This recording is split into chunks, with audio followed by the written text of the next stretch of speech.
వాతావరణం చల్లబడటంతో swine flu విజృంభిస్తోంది.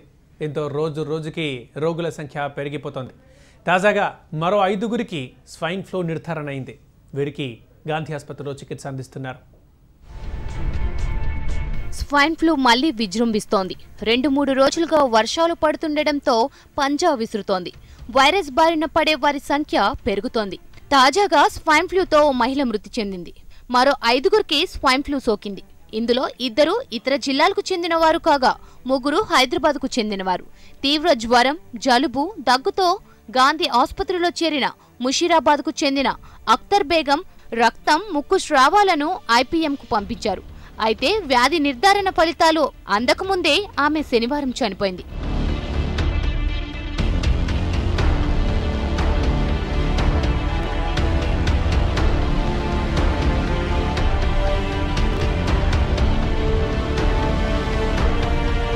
మరోవైపు రంగారెడ్డి జిల్లాకు చెందిన 22 ఏళ్ల మహిళ, జహీరాబాద్కు చెందిన 20 ఏళ్ల మరో యువతి స్వైన్ ఫ్లూతో గాంధీ ఆసుపత్రిలో చేరారు.